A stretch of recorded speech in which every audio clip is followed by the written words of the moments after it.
Greeting interwebs, it's Jacket K, and to celebrate the upcoming Pokemon Day, I decided to make a video that takes all my YouTube shorts and other short form videos tying to my speculative fan Legends ZA Pokedex and combine them all into one mega video. If you've seen those shorts already, feel free to stick around though. I've added a few little things sprinkled in here and there, including fully revealing the full speculative Pokedex. We've had a pretty generous time when it comes to speculation without official information debunking or confirming anything. So this might be my last chance to do anything with Legends ZA before we get an official trailer or other sources of information. So I hope you stick around to watch and enjoy. Take it away, past me.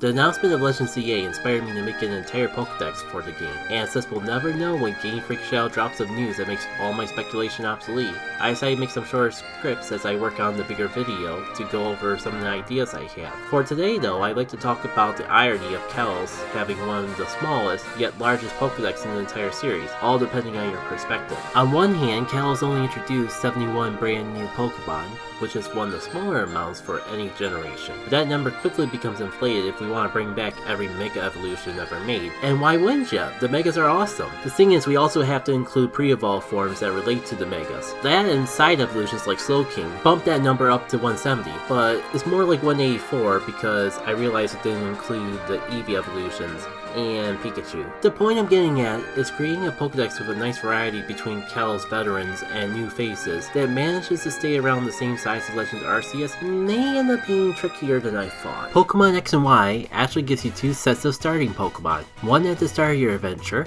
and one when you first meet the professor in person. I think the format of Legends ZA would bring the perfect opportunity to repeat history. Starting off the game with a fun variety of starters, which would evolve into new regional forms, akin to Legends Arceus, then later on picking between one of the three Kalos starters, who would each introduce a new Mega Evolution. It's the best of both worlds of Kalos and Legends, functioning as a fun throwback to the original X and Y. I'm sure I'm not the only one to come up with this idea, but I think the colder my take gets, the more it proves my point. It's too good of an idea not to bring up when you're speculating on a Pokedex. This is how I decided which of the starters would make up my dream decks in Pokemon Legends ZA, assuming we get the same treatment as Legends Arceus with the starters. My absolute dream picks would include Mudkip and possibly even things like Bulbasaur, but between avoiding repeats from the past game and my assumption that any starter that already got a Mega in past games wouldn't be getting a new one here, my choices for our custom decks were a bit more limited. I wanted a mix of the beloved and those overdue for something new. So for this Pokedex, I'll be going with Chikorita, Scorbunny, and either Piplup or Popplio for water. I'm leaning towards Piplup because the starters of Sinnoh didn't get anything special for Legends Arceus, but I see more potential of a new form that fits the region with Popplio. I do have more details why I picked each Pokemon, but I don't think I can fit it in the shorts, so you'll have to wait for when, if I get around to, making a full video talking about this. So what are your picks? You know what, sure, I never got around to talking about the why, so let's just do it now. This is why I went for each of the three starters. Chikorita was the easiest of bunch because it's a personal underrated gem of mine. In my notes I have here that it's underrated and I feel it's a perfect candidate for a regional evolution. Unfortunately, my notes don't elaborate on why I feel that way, but I did recently do some mock-up drawings for regionals and Mega Evolutions. And with what I went with for Meganium, I definitely don't see it working with any other Pokemon. With the design, I took a lot of inspiration from what's considered the French national flower, Fleur de Lis. I did my best. It's a bit stylized, but Meganium's head and the two leaves represent the top of the symbol, has a double knot in the middle, and the three bottom areas reflect the symbol itself. You know what, I'll just put a picture of the symbol as well as the Pokemon so you can see what I mean. And while it's often referred to as a lily, apparently it's actually an iris. So for the tail, I took more inspiration directly from the iris flower itself. With Scorbunny, I wanted to have a Galar rep. I figured enough time has passed to start treating them like older Pokemon. And personally, between the three, Scorbunny is the one I'm most drawn to. And as for the design of the final evolution, there isn't anything too drastic about this redesign. However, I wanted to draw more inspiration directly from French players with this Pokemon design, and have the design reflect the fact that it's now part steel. I decided to take an approach to how the lowest starters handled the dual typing for its starters, and have a little triangle with their sub-typing. And since Meganium was already set in my mind to be a grass fairy type, I figured having Scorbunny be part steel would be the best angle to approach, because the only other type that fairy is weak to is poison, and making the French variant of the soccer/football player be part poison might have some implications that I don't intend.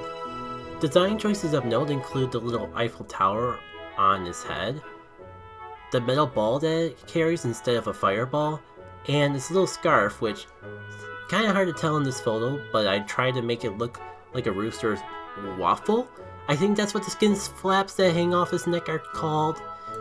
Since the France football team does have a rooster on their jersey, I thought having a little rooster crown or waddle was a fun little parallel in the Pokemon design.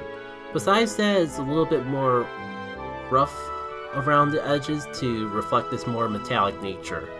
Last but not least is the regional variant of Empoleon, which is probably the biggest plot twist out of all the Pokemon designs here. So the original Empoleon already has a lot of France parallel, and between the fact that I needed to have a sub-type for this Pokemon that was weak against Scorbunny's new Steel type, I ended up taking this design in a completely different direction, to the point where I don't even know if it should be considered an Empoleon anymore. So somehow my Googling, while I was looking for things to take inspiration for in a Kalos themed fighting type, I came across French boxing. Pardon me, pronounced Savate. When I saw that it existed as far back as the 1800s, and yet was still used to this very day, I knew that's where I wanted to go with this new Empoleon, which from now on I think I'm gonna dub Savadion. Might change that slightly once I actually learn how the word is pronounced. Its head is based on the helmet that they use in more modern boxing, while the lower area is based on the outfit that I saw in some photos of the older style of said boxing. And even the wing design is kind of based to try to look partially like boxing gloves. It's hard to make wings look like boxing gloves, you know, considering how different hands are from wings and all that. But I didn't want to just like turn the Pokemon's wings into hands just to embrace the theme more. One thing I gotta confess is that all these designs you're seeing here, I kind of put together in a single night. So I do kind of feel like this is the most rushed of the bunch.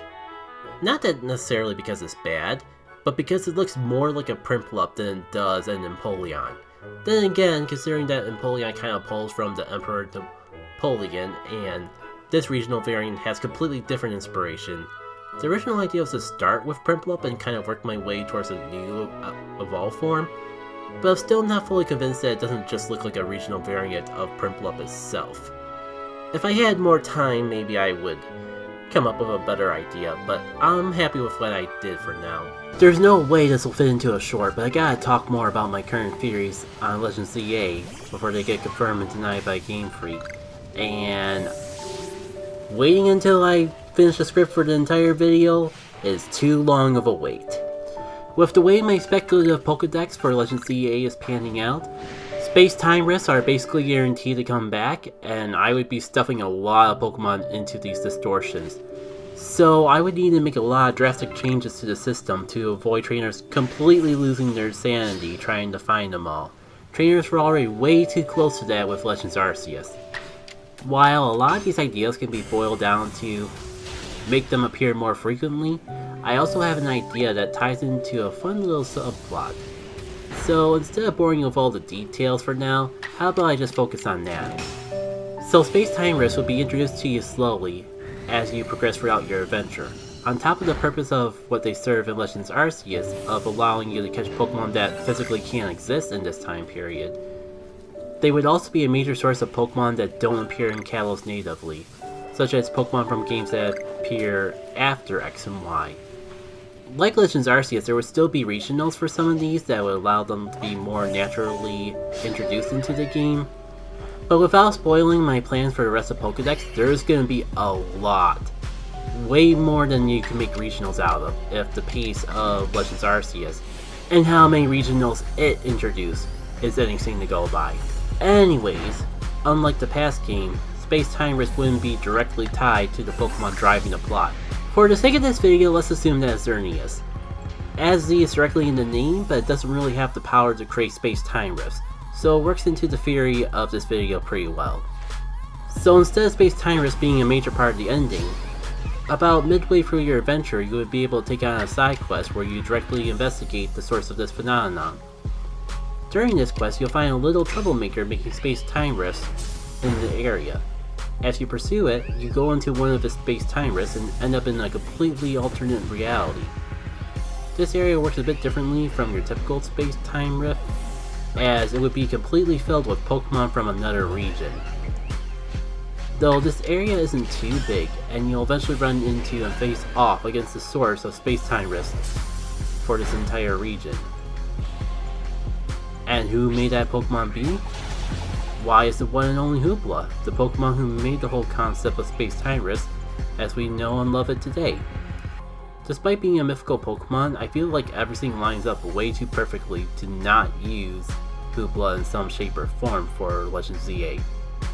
Kalos, or more specifically the generation of Omega Ruby and Alpha Sapphire, was when it was introduced, and it has a very strong tie with space-time rifts, as it's like its whole special ability, and to my knowledge, it was when the terminology of space-time rift was first introduced. You would face off against Hoopla in a style similar to the noble boss fights from the first game. Through this exchange, you'd be able to befriend Hoopla and use his powers to return to this historic world whenever you please. There would still be merit to the normal space-time rifts, as a small handful of Pokemon would only appear in them, and treasures like nuggets and shards would not appear in this alternate world. So there's my thoughts on the space-time distortions, at least summarized. There's a few minor details I'd love to go more into, but I'd rather get the main idea of Hoopla being involved in ZA out there before Game Freak releases more news, than wait until I complete an entire video on my speculative decks and risk all my ideas becoming outdated before I can even get them out. As for what specifically lies within the space-time rift that Hoopla provides, that we'll have to wait for another day, I suppose. So if you've been following along my ZA speculation train, you've heard me about custom starters, you heard me talk about Kalos starters, and about bringing back every Mega. Wouldn't that mean there's 4 sets of starters in this game? Isn't that too many? Yeah, at least traditionally. That would be a lot of Pokemon to give fanfare for each set of them. And while we could do what Legends Arceus did with the Sinnoh starters, I feel Pokemon like that deserve a little more fanfare. So if I were making the game, I think how I approach it is to have 2 main sets of starters for the main adventure. First Legends, then Kalos. Then, immediately after the credits, you would unlock a side quest. It would involve doing research for someone, maybe an ancestor of Professor Oak. He would ask you to take one of the Kanto starters for the research, and your reward would be the other 2. You could also introduce a side quest like that for the Hoenn starters. If there's a post-game story, the end of that would be the perfect time for this. Worst case scenario, you could repeat the first game, having them reside in space-time rifts and massive mass outbreaks. That way they retain some specialness without making them one of a kind. Ever since Dexit was introduced, there's been a fear that Pokemon get left behind. Surprisingly enough though, despite a literal 1,000+ Pokemon, there's only a small handful who have never made an appearance in a Switch Pokemon game. That being said, I think Legends ZA would be the perfect time to finally break the barrier for those few Pokemon. Between all the games and their various DLC, the only Pokemon so far to have never appeared in a Switch game include Furfrou, the Elemental Monkeys, and the Patrat line. Furfrou is basically guaranteed between being a Kalos Pokemon and literally in the trailer. Despite premiering in Unova, the Elemental Monkeys also appeared in early routes in X and Y, so they wouldn't feel too out of place. That only leaves the Patrat line, which technically doesn't appear in those games, but its evolved form does, so it can still work among Kalos' early normal types like Bunnelby and Litio. Besides, Legends Arceus doesn't follow Sinnoh perfectly, so why not make an exception to squeeze in Patrat? No Pokemon deserves to be left behind. Not even Patrat. On top of everything I talked about previously, here's the Pokemon lines that I think would be fitting to come back into Pokemon Legends ZA, even if they didn't get anything new. Smeargle, Wobbuffet, Surskit, Corphish, Clamperl, Feebas, Luna, Minskip, Ducklet, and Gothita. Of course, there's some more out there picks I would like, if only because I feel they've been out of the spotlight for too long, or just because I have a personal bias. Melting Cypher, Zangoose, Castform, Mienfoo, Heat, Durant, and more. Swaddle, Venipede, Connie, and don't forget some ghosty friends with Yamask and Cofagrigus. It may be a random assortment, but that's because that's just the miscellaneous ones. I have a lot more that I would put into the ZA decks, but I would rather save those for their own shorts. Maybe I'll even make some shorts on some of the weirder takes on this list, like talking all about Slugma for the next one. But feel free to let me know what Pokemon you want to come back for Pokemon Legends ZA. I think here's as good of a place as any to put some of the sketches of various regional Mega Evolutions and even new Pokemon that I did sketches of. Starting off with something I teased a little earlier on, a regional variant of Mimikyu. I figured if there's any Pokemon that would be as beloved, if not more beloved, in the land of Kalos, it would be Furfrou, making it a perfect Pokemon for Mimikyu to try to pull a disguise of. I think it's pretty self-explanatory beyond that. Up next, I have my attempt at a Mega form for Musharna. So you see the Dream Mist is kind of embracing itself to the point that it's kind of swallowing it up whole and becoming more of the Pokemon itself than Musharna.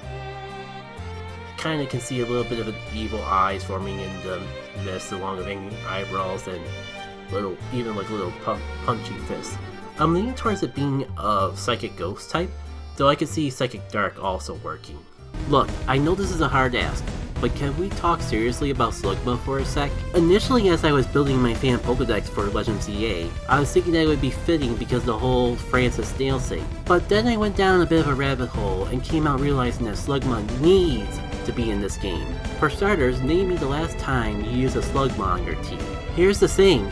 There's a whole generation of people who've never even had a chance. Despite premiering all the way back in Gen 2, it's only had 2 regions where it was made available before the post-game. Hoenn and Kalos. Yeah, it's more of a Kalos native than a Johto native. It was only available in a post-game area in Sinnoh, part of a website exclusive feature that's been dead for years and you know about, completely out of the picture in Generation 7 and 8, outside of remakes, and tied to a DLC area in Scarlet and Violet. So yeah, oddly enough it'd be very fitting for Slugma to rise from the ashes in a game that gives Kalos another chance to shine. It'd even be a perfect candidate for a new evolution, though a new regional form would be just as cool. Hey everyone, while I work on more Legends ZA scripts, I wanted to make a correction to the last one on Slugma. Apparently there is a way to get that line of Pokemon in Alola that I overlooked, but once I explain it, hopefully it'll become clearer how I overlooked it. Exclusively in Ultra Sun or Moon, around the time you beat Ultra Necrozma, you unlock the ability to go into other Ultra wormholes, and in them, you'll find some exclusive Pokemon. One of these have the evolved form of Slugma, Macardo. So I guess the Slugma line technically does appear in the Alola Dex, if only in the Ultra games. I've only extensively played the original Pokemon Sun, so I essentially have zero offhand knowledge of how the Ultra games work. So I apologize for the oversight, and shoutouts to X. Their comments would inspire me to take another look and come to this realization, because I agree. It's really weird that the region inspired by a land of volcanoes doesn't even have one area where a Pokemon strongly associated with said volcanoes would appear. Naturally at least. Something I found interesting about the Pokedex in Legends Arceus, for better or for worse, was the way they stuck to the Pokemon from the Gen 4 Sinnoh, using regionals as a way to break that rule. So for the fun of speculation, I took inspiration from that with the ZA Pokedex. As such, I'm trying to avoid randomly throwing post-Gen 6 Pokemon in, unless I have a more specific reason for it, like the Space-Time Rift plotline I brought up in a previous video. That's not to say I'm not speculating on any Pokemon from the Alola region, it's just I'm trying to be a little more creative than just saying, oh, they're here now. But hey, as far as I know, the very first thing they can review is Mega Spidas, or however you pronounce that, Scarlet Bug Pokemon, and completely invalidate all of this. But hey, limitations breed creativity, so I think I'll stick to my guns for now. I am incredibly curious though to see if ZA follows in Arceus' footsteps, or if they decide to branch out more from the traditional X and Y Pokedex this time around. That said, I can wait for something official. Please don't spoil if there's actually leaks flowing around already. And here we have my quick attempt at the new evolution for the regional form of Furret. Laret, I think is the name I have in my notes. Yeah, it's cute and all, but I don't know if I would even call it a regional form of Furret, let alone a whole new evolution. If there's anything I wish I had more time to experiment around with, it would be this. Because it kind of just looks like Furret with fluff and a beret. It is a cute Furret with fluff and beret though, so I don't know what to tell you. Maybe it would work as a regional Furret and I could go with something else for Laret. But I was just so tired after doing all the other designs, so I couldn't think of anything much better at the moment. Okay, I don't have a clue how this ties to Kalos' story for this one. This is pure indulgence. I really want to use the See Mienfoo line in a Pokemon game again. Yet, the games I played and the games it's available in just don't line up. It's one of, if not, my favorite fighting type, and I have not used one since X and Y. I've always wanted the shiny, so I was excited for the Pokemon Go event where the shiny was released, but despite my best efforts, I couldn't get one, and now it's just gone from Go altogether. So I went to Bulbapedia to see where else I could hunt for it, and that's how I found how scarce it is in modern day games. Post X and Y has only appeared in the Ultra games and DLC for some of the Switch games. Scarlet and Violet would be the perfect place to hunt for it if I had the DLC. And I don't know, I was just done with Scarlet and Violet after the main campaign. Plus I just want to use it on an adventure again. It is in the original X and Y, so it wouldn't be the most unfitting Pokemon to bring into ZA. Pretty please, Game Freak? It doesn't even have to be ZA, just don't make me wait another 11 years to use Mienfoo outside of DLC, please? So, I'm currently going down a huge rabbit hole relating to Ladybugs, and it's all because I wanted to come up with an excuse to include Spinarak and Ladybug in Legends ZA. Needless to say, Spinarak will have to wait because, oh lord, what is even going on with the French and Ladybugs? At first, I was finding search results relating to them specifically being lucky in France, if not flat out holy. Their appetite for the infamous aphids is well valued in human society, so I get it. Who wouldn't love these little fellas? So I made this branch evolution of Ladybug that is part fairy and is seen as a mythical guardian and a source of good fortune to Kalos. Not bad for a concept that I put together in about an hour. I'd love to talk more about Lediholi, but I feel like I may need to do a little more research into this because I started reading up some things of what happened when the French tried to introduce an Asian variant into the ecosystem, and let's just say you can apparently have too much of a good thing. Once upon a time, French researchers thought, so hey, ladybugs get rid of aphids, right? So what if we bring over even bigger ladybugs? That'll get rid of them even faster, right? Unfortunately for all involved, that turned out to be a huge mistake. Not only did the Asian variants outcompete, if not flat out eat the native ladybugs, when they ran out of things to eat, they gained an appetite for grapes, becoming the pests that they were meant to destroy. Not to mention their much less ideal methods of staying warm for the winter. When a European ladybug finds somewhere to live, they'll just vibe solo, maybe invite a friend or two over to chill. Meanwhile, the Asian variants decide to call up all their friends to hang out for the winter, and their friend groups can be up in the thousands. I know this is a huge tangent away from Pokemon, but I just had to give you a glimpse of how deep the rabbit hole goes. Plus, I think this could make for an interesting story if it was somehow adapted into the world of Pokemon. Imagine an entire Kalos variant of Ladybug, if not flat out new species, that used to be dominant in Kalos, only for them to introduce the Ladybugs from the Johto region and become the Ladybug that we know it today. I should clarify, while this was a huge hit to the European variant of Ladybug, allegedly they still exist in France, and at least one researcher is hopeful that the European variant will be able to adapt and overcome the evasive Asian variant. Granted, this is a bit tricky to talk about. There's so much mixed information about invasive ladybug species out there on the internet. Heck, I'm doing a new voiceover right in the middle of this old one, because the more research I do, the less bad this all seems. There's a ton of myth and rumors about the Asian variant of ladybugs. Granted, everything I said is backed by an article. The only thing I would really want to correct in post is that it's not as terrible of a mistake as I made it out to be in that intro. They were introduced artificially into the environment, but they're not as harmful to the environment as some of the things I looked up made it seem. It seems that they're more of an annoyance than a nuisance, rather than an actual threat, which is kind of ironic considering that we people are responsible for them getting here in the first place. But if nothing else, I think this is a good lesson to all that bigger is not always better. Anyone else feel Spinarak is underrated? It and Ladybug have had more time in the spotlight than Pokemon like Slugma and Mienfoo, yet they still feel like they fly under the radar. Ariados in particular screams, "I deserve a Mega Form!" to me. It's a Gen 2 Pokemon that many trainers would have encountered, maybe even get attached to, but it doesn't get strong enough to carry most players to the end. I don't have any particular ideas, especially in design, to share for a Mega Ariados, but there is one thing that I think would be cool for it to have. I think it could be a total game changer if Mega Ariados got Prankster for an ability.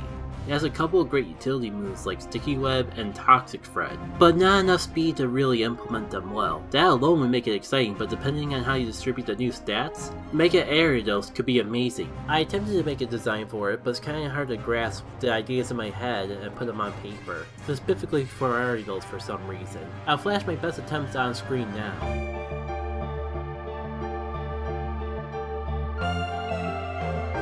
Feels like everyone's talked about how Flygon should get a Mega Evolution already. You may have heard from developer interviews that Flygon was going to get a Mega Evolution, but they couldn't come up with a good design by the time Omega Ruby Alpha Sapphire came out. It has almost been 10 years though.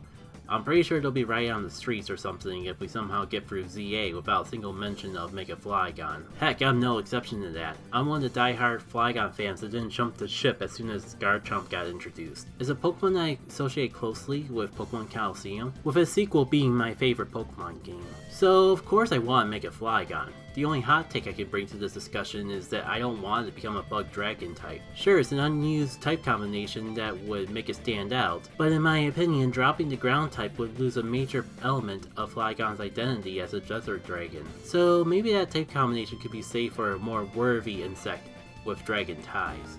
And since Flygon was one of the Pokemon that I drew a Mega/regional form for, when I was doing a short spurt of new design sketches last night, I figured now is as good a time as any to talk about this, as I mentioned in the short. I'm leaning towards it being a Dragon Ground type, though I also like Levitate, but also wanted to have a new ability that really leans into how the new design plays into its desert aesthetic, like being a spirit of the desert itself. So hypothetically, if I were making this Pokemon, I'd probably lean towards either making it keep its typing but have a new ability that's a combination of Levitate and something like Sandstream, or just make it a ground flying type and have its new ability embrace its Mega Evolution. Again, I'm trying to get this out before Pokemon Day, so I haven't had too much time to think about the details of the Pokemon. I'd rather focus on the design itself. So I designed this Mega Form to really embrace the Sand Spirit perspective of the Pokemon. Both with his tail curling around his body to make it look more like a sand tornado, and the imposing markings on its wings to make it look like it has an extra set of intimidating eyes. Initially, I had his antennas wrap around his neck to also form like a sand tornado, but I think I'm leaning more towards its more traditional antennas, but longer. I don't know, it just doesn't look as good with both the curling tail and the curling antennas. And that's it for all my Legends ZA speculation. As promised, here's my full Legends ZA Pokedex. It'll be interesting to see how many of these actually make it into the final game. While I tried to keep it small like in Legends Arceus, there is still over 300 Pokemon on this Pokedex, so I'm not going to read out every single name out loud. But if you prefer, I'll have a link to the Google Docs in the video description, so you can just go to that and read through for yourself. A lot has changed in my life since starting these ZA shorts, and my focus has shifted towards finishing up old projects and taking some major leaps forward in my life, like doing more with game design. So unfortunately I don't see myself making any more ZA shorts in the future. That said, how about we take some time to reflect back on this project as a whole. I'm not typically the person to theory craft or make speculation videos. It's nuts that I ever came up with the idea to do this, but I'm glad I did. It was fun while it lasted. Plus, Game Freak was surprisingly scarce with Legends ZA news. And while I'm sure some people are disappointed by that, for me it actually worked in my favor, especially with this project. I can't even count the number of times that I wondered if something I said would become outdated before I could even get the video or short out. That's half the reason why I decided to do shorts in the first place instead of making just one big video talking about all of this. Because I was so convinced that Game Freak was going to come out with news of Legends ZA any day now. And something I would say as speculation would become outdated before I could even upload the video. Doing them as multiple short videos really helped out with this, even if I never got around to all the ideas that I had in store. At first, it allowed me to be more at ease that not all my ideas would become outdated before I could even upload them. But the more I did, the more I realized that it allowed me to focus on the scripting and the editing and the commentary of each individual one, to the point where I feel like this wouldn't have been as good if it was one video in of itself, because doing them as shorts gave me more time to flesh out each individual idea, or at least take more time to actually record specific footage, or at least find it online for each individual Pokemon. While I did get some of them randomly off the internet, all the Pokemon and Me stuff, that was all recorded off my 3DS capture card, and to the point where it actually required me to go out of my way and catch certain Pokemon because I never actually bothered to get them in Pokemon Y and up to this point. Then that incident where a good chunk of the company that works on Pokemon got leaked, that killed a lot of my inspiration to continue on with the Legends ZA series, because I was constantly paranoid that every time I uploaded a short, that I would put myself up at risk of getting spoilers, because I was avoiding the leaks, so I didn't know what was out there and what was not. And then the voiceover for my last short got lost in the great hard drive corruption, and I wasn't really feeling too motivated to re-record it, because it was right around the time the Breloom incident happened, and guess what Pokemon that last short was about? Timing wasn't that great. So thank you all for checking out this video, and I hope you enjoyed it, whether it be your first time seeing my channel or you've already seen all the Legends ZA shorts from the past. I really wanted to make sure that I didn't just turn all my previous shorts into a clip show, so I hope this extra effort to flesh out the video paid off for y'all. If you're new to the channel, I typically don't cover modern Pokemon stuff, but sometimes there's Pokemon related things in the rotation of various games I play. About every month I do this series called Game & Chill, and essentially it's me running around in Legends Arceus while I talk about how things have been the previous month. So if you enjoyed that game, that might be worth checking out. And I don't know quite when I'll be ready to start releasing it, but in the past I did a playthrough of a Pokemon XD Gale of Darkness mod called Pokemon XG, and I am slowly working on putting together videos of the post-game of that mode. So if that sounds of interest to you, it might be worth subscribing to the channel, so you can be right here when that begins. In addition, I am hoping to share more of my game design adventures, either here or elsewhere. So if you enjoy video games in general, that may also be a reason to stick around. Regardless, I hope you have a fantastic Pokemon day. Until the next time we meet, take care.